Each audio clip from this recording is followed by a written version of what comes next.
chalai mu dia dam nai piwa elai mu na pathen tu ngai pom the ngai jin pathen thang wen nan la itu piwa sting la pathen thu ai lu ma sang wen tu ni ko en tha do ham ka he poi ti au ma la khali ko nu ga tu ngoi te tha do ham le che ding ka ta san na ai chu kyo lang sadar islam wa he in ti dam hi chalanga sim te pau lo le pai te pau ka he lo wa hen hi chalanga pai te lo le sim te lang wa hen tha do pau he su ke wi hi chia jang ngam ta tu ni ko ai tha do pau ka sei ding he ke yong kum li zen sim te la khu wa hen loi le gol ka lai ke ho ala chan ai ke ho thei tho nan sim te pau hen ai wa hen pathem tu sei na ding wa hen wa hen ha sana lai ya su ke ma ham tha do ham kan ki man ding yin tin tu ni ko en ini he thiam ba yun la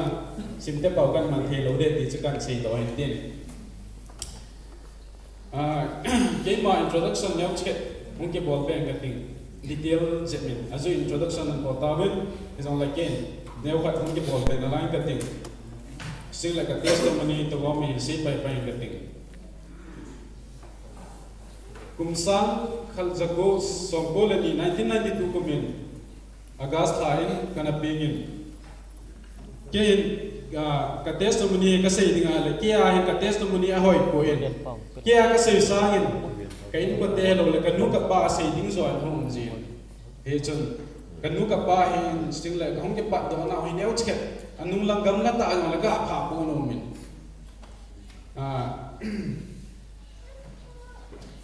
tameng non gam thing sang gam mai kana che ho kum so ta pi kana che ho ben cha ko na hen ka pu ka pau te doi na choi ben doi ti le sim te ho ma ta ma ka po in doi ti le sim te ho thi sa ti na ti lang doi ka pa sa doi he doi ti ti le mu te ho thi cho chu la hu lai he ai chile ai cha ko ni thing sang ka ma ka chen na wa ko na hen chom ka zo pen gospel hung nu nen he chi gospel hung nu a pa na hen mi zo se gospel ne ke san ben gospel ne ke san zo wa hen ibi ti tam te le gospel a pathem to a mu ha lai ta wa hen gal neu cha cha mu mi ni le he chi lang mu na the ho ta ko hen mu na the ho lo pha ni ta men long ka ma ko ni thong ki chon tha ben he chi lang saders lang ka ya he thong chen ki no hi hi cha zon saders lang ka hong wang wa he cha yo hin boi na hi a ki chai de nai ko hin boi na ki chai de lo ji chun 1997 ko men ka pa he iso pi ho we idi yang tin thing ho en ana tha du ben ka pa hi thing thang nga ta meng lon ka ma ka chen wa pa na hin ama hi jut la hen jut na hen jut diwa chairman wa na pang to pe ai le kyo langa ka hong ki chon tha wa hen pastor ding om lo pha ka pa hi pastor ngom pagin hi chalai to ka sim na wa kon ABBC college upon vernacular an apply to 1995 ko mahin ama ha na simin hele ele he che sim lai ta hen graduate man lo hen in lang po do na to na che na hen ka pa he an ka khata wa ni le he cha chung 1997 ko mi ka pa ni na ta khata wa ele ka nu to hen kiti ga chu ha sa ta hung khang len to ka hi bin ka pa thi a zo hen koi mana tong thei jong kom nai po bin e chu ka nu he e na ko pha to bin ka nu a ko na he hung khan to wa he ta khong ma cha lo wa ke online ma ku the ai chu cha ka sei lo nom che ya le konung ge konung lang thu ga pha ko na nom che ya le konung a chun ma sang chun pathen ho na hin pathen ho na ahung ke pi wa pathen na ding ha ta ke pi lai ta wi pathen ni jong alam pi go rin tin ai lo le satan khet na de jong dam pathen na mi yung ha lai ta hi cha ko ni gal khong ka jam do wi ai le lang tong lu na ka pa zo pa su ro ong pa na hen pathen to ong ki mang cha pa na ka pa zo ni ti ni ai le ai wa ngin hi chi hi mi he ma ding ha sa ki sa khe wa ngin pathen thil gon ding ka ta sa ne ai cha thing thang na men na mu yin ting hen le tu kia hi education lam jang ima ka hi lo ding still la tu ni kwa jang lai mun ai ka tin the lo ding hi zong la tu ni kwa pathenin mi hem te hi gen the ki sa the jiwa ma hen mi hem te hi gen the ki sa pathina di kha pele lungan jiwa ma hen pathenin ilam pi di zo hi an sim to hi ti ka mu do hi he chu tu ni ko in zo thing thang lang gam en zo kan se ba thing thang gam en na cheng la lai ting lang le kha ka sim lo ding tu a kham kama ima hen a chi na thim na ki ni hi la bi e ke chai ni hi la ga kham ji we he chu thing thang la la mu ting lang to tu ni ko a zo hi le kha ka he lo ding thing thang na to abo ka goi ding tu ni ko ai bai da kule sa kan du lo ding hi chi lai mu na ka hung din lo ding yam the ni ka sa ji ba ma chu tu ni kai pathin plan nei se program nei se tu ni kai chalai mun ka din the se pathin ka thawai ni sting le tu ni kai chalai mun ka mun din the na ka wa za ho hi sting le ji jam lam ka ho hi ama wa chung ki pa thu ka se sting le ho bum pi te ho so he chalai mun din the dinga ha ni pi jing le ho bum te ko ma ki pa thu ka se no za le de pathin ka thawai ni he ye le chu ka testimony ta salama hin thagawla ma ga se dinge na 2011 kumin krista chu hu in buda ga yang pa de kan ki sare ai ne chu apa na 12 13 14 kumain krista hoita kan ki sar ma chu cha ko na hin backsliding ki dam satan na ding na chung satan na de kan ki mang chaki ne ai wangin pathenin alam bi an gong ki din seminar khak na ka zawa he le cha ko na chun na satain revival ti dang kam chang ki ni cha ko na 2015 ko ma he march la he khong ki ya tha ki na he cha ko na pathian thu khong ji la he cha chu khong ki ya tha ni ko chu pathian thu jil ding che da ki ning ting le pathianin elo la satani hin man cha ki tho to di ti kha ji hin kam ta in bible place kan zo ni he chu ka pin tha da news kan se e biang la thu pi lang ilu ma sang bin tu ni ko pathian ei pan pin di chok chet ta hai di te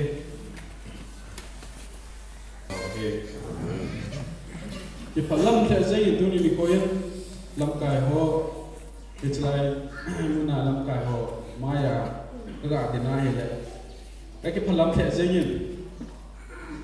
sung la lam som the zengin ai wa gin la kalung mon na ki khak chu ke yong chin lai ga ji chun lam ka mas nga ka dina upa ho la ka din ting a hele kem zong ka sei kil elo la thil tam ta hum thin rai a hi in e hil the ding om ji chun yo kalung lien kinin ale lam kan kalung lien kinin ka ke pa ni e chun tu ni ko in azol ma kan sei pangin mi hemin pathenin in ko wa hi lam bi di an gon pe hi gen te ki sa ji ba lam bi an gon pe ji bin ti cha hin pathen lam bi gon wa hi pathen na dung de i kya mi hon je ho lai ni pathen thil tu pi tam ta bo pe ni le i hon zo a thil bo na lo pi na chi hon zo ama a thil khat de khat chom na ti khat de bo pe di hi din ke ji ni he jun tu ni ko in ka topic ga di mi he mi ko pathen dung de ai lo le pathen dung de i pe ham ti tu ni ko ka topic ki man chu no mi ne i chi na de ga chun bible chang ni na sim do e tin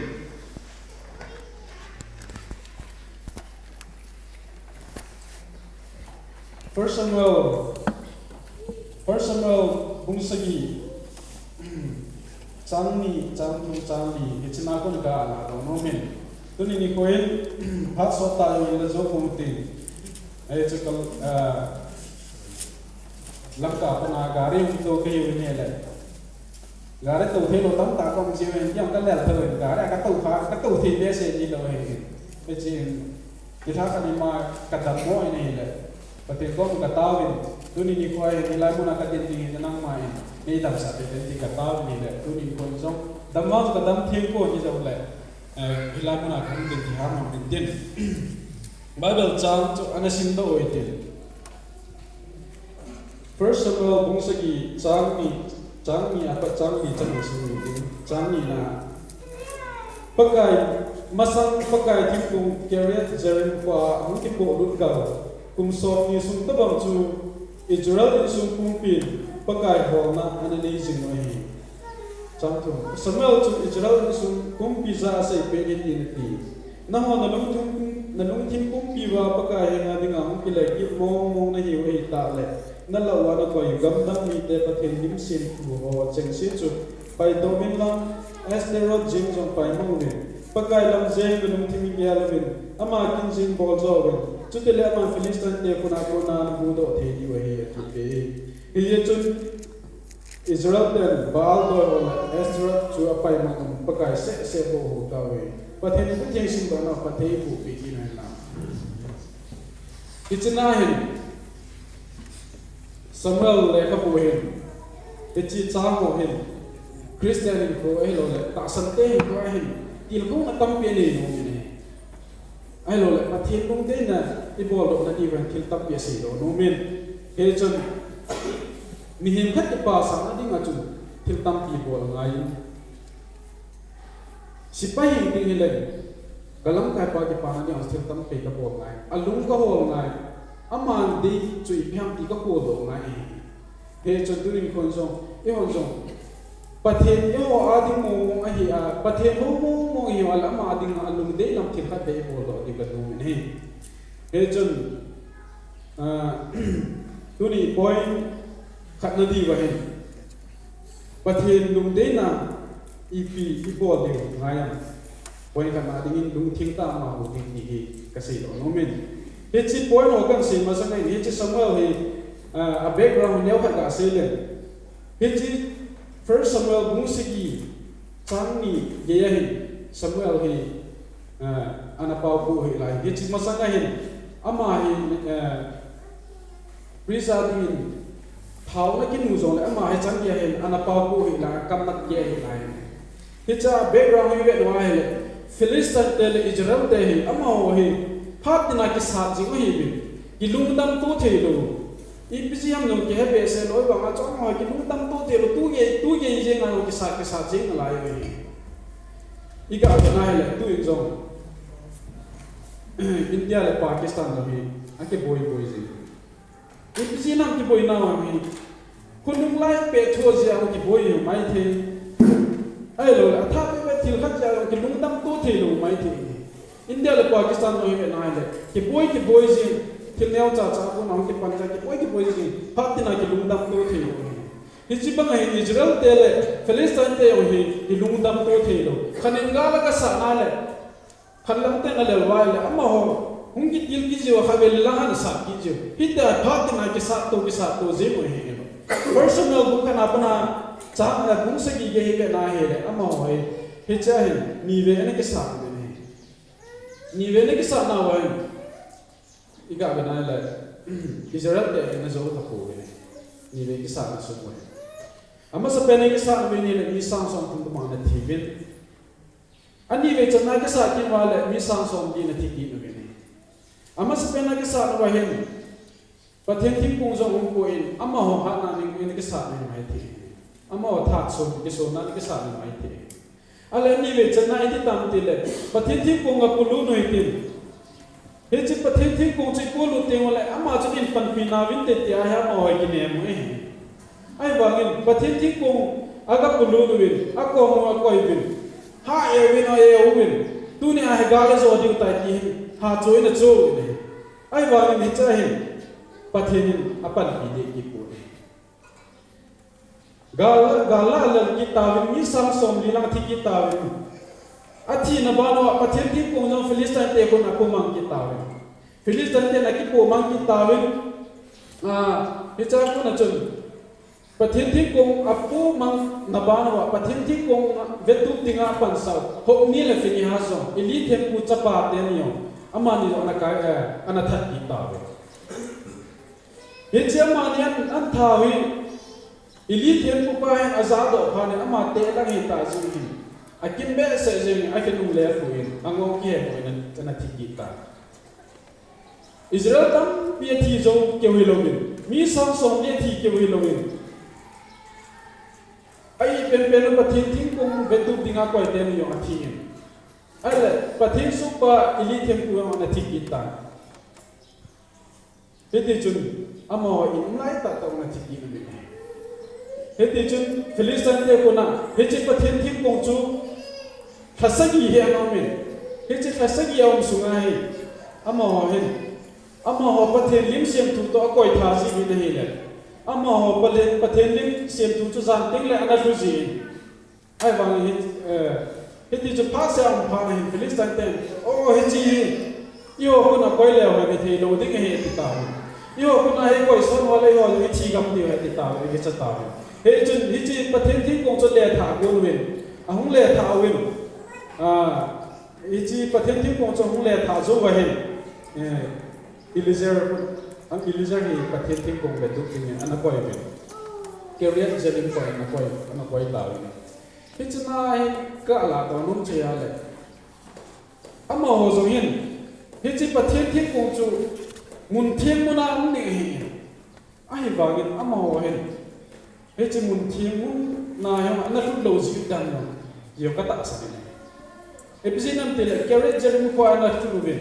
ai vào bắt thiên muốn thiên muốn anh là lúc đầu này hết chỉ mà hồi năm đang nhiều cái tạ sản này chẳng cái này về này chẳng đi này về này là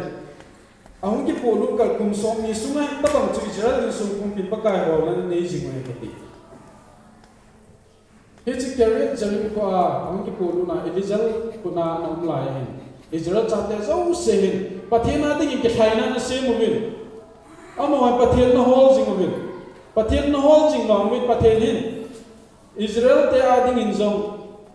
thu na pe po in Israel te in zong bắt thiên na ko na thu na sa ta po in i macha am tapo in i jan ho wa ko kum som ni sum ho wa pe am ho ading in thu i macha am tapo ni thu i macha hung lo pa na ma ho zo in lung dong diu zong ta sa no me ai la chang ni sum ai ve na le hi chi lai pha na hi samuel zo hoi la che da ke la ma ha ai ke sei pha ko ni ai lo la ma hi hi chi them ko na to ya mun zo ma chi a ka ve de da ai lo le hi chi chang ni sum ai ama hi Israel te chanya ve ne ha Israel te chanya kul chi da ai lo le mun tin ai chi Israel cha te channel sia chia I ta bahin ko man wa pathe na ting ai ti kat na ni ham ti ha kul he mai thi ibsin am ti la chang thum lang ve na le ama in koi ta adoi ho cha he to he chu chang khat sunga hin Israel te pathe na ting a kum song ni zen zen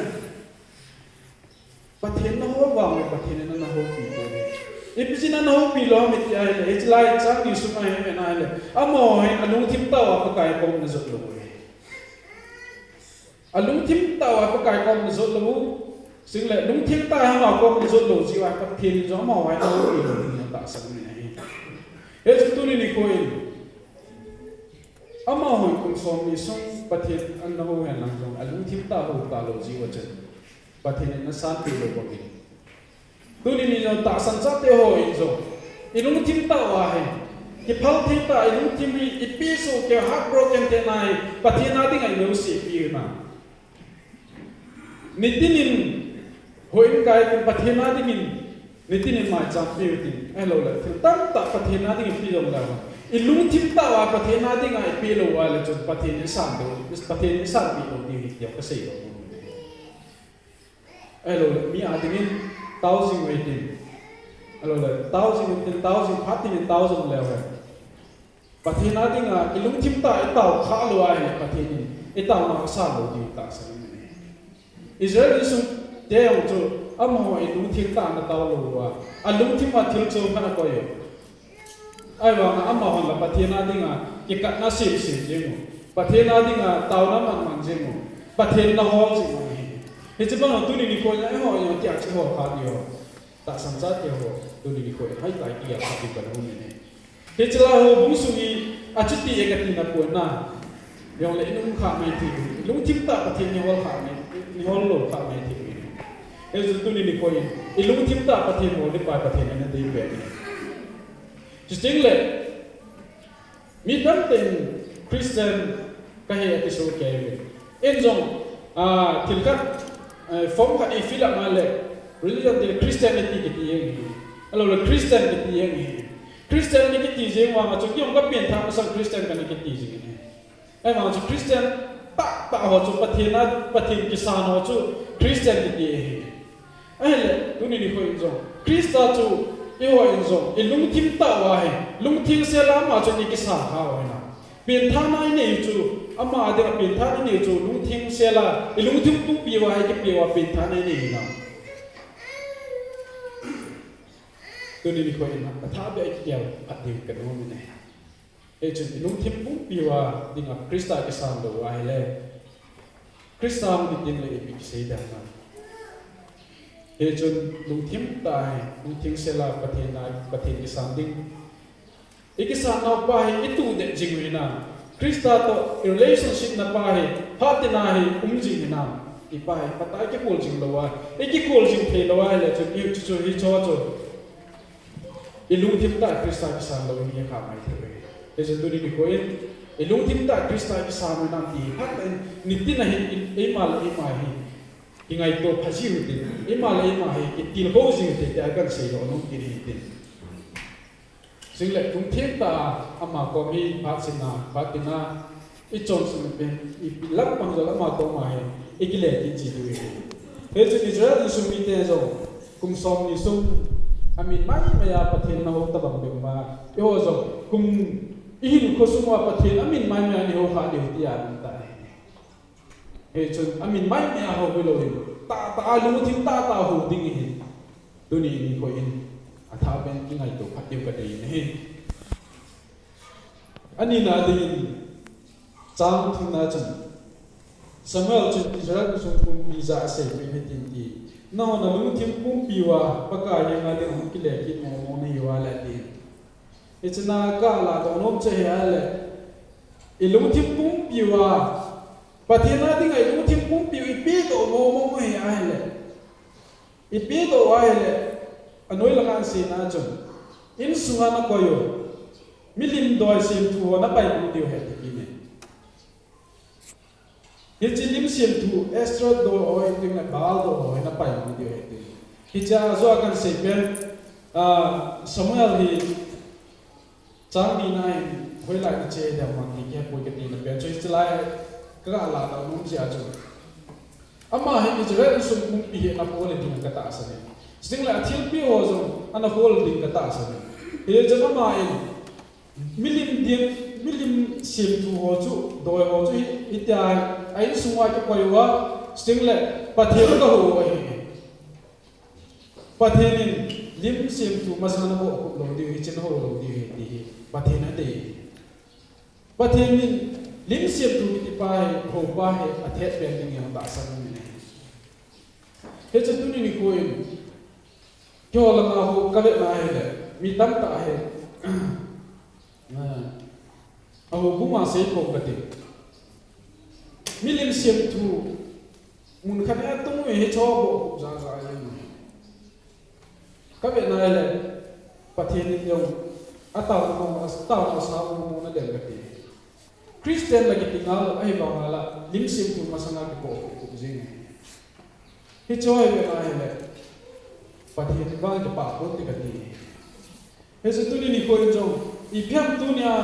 ยอดที่มาลิมเสียมถูกพอจงยอดมาตัวนี้คนลิมเสียมถูกกิตุ้งขัดบางอีหัวโป้ไปเลยไอ้บางงานมีเฮมาดิ้งอ่ะอีโดยที่หัวจงลิมเสียมถูกโดยหัวจงพิ้งไม่ตามเดินประเทศตัวยอดที่การ relationship สุดแก่เทที่หัวจงยอดดิ้งอ่ะโดยไม่เทGenesis บุษทุนละง่ายอีเวทง่ายเลยข้าพเจ้ามิกันดี Genesis บุษทุนละง่ายอีเวทง่ายเลยจังลีง่ายอีเวทง่ายเลยฮิจุนน้ำมันจงกำจงมีเด็กอินโดยคอยโจเซียวจุเลยอบิลบ่าวบอลจังจะก็ไปเปย์ไปเลยจะก็มีนักบอลจังเซคันนายเวลากันที่พุ่งน้อยขนาดก็เสียมันตายเอง Genesis ยังเอาอีเวทง่ายเลยเฮ้ยจิมาจำมาเสียงดิ้งคนไว้เห็นลิมเสียงถูกตัวเขาจะเสียไปมั่งเป็นนุ่มยังว่านับเอาบิลบาร์ยังจะไปมั่งเป็นเฮ้ยจิกาลาโดนน้องเจ้าเลยมีเฮมาได้ไงเห็นอิมันจัดที่จะเสียงตัวยับบังเทเฮ้ย episode nam ti le pathian to ikipui zok na ai lo le pathian to ki relationship na thim tam bi it nitina i tham choi yo si hong le pathian to ikipui zok na su tan thi thi le aneo pela ga se ding mobile phone jing jong chu I ho adinga do ni the episode nam ti le a pha cha man lo wa agilo la mai man wa ai lo la thil lai lo ka ti vet tinga lo chu ho da do ni ai lo la pha cha be na pathian to ikipui zok na lo le pathian na dinga bible sam hen na lo le pathian na dinga ta nai le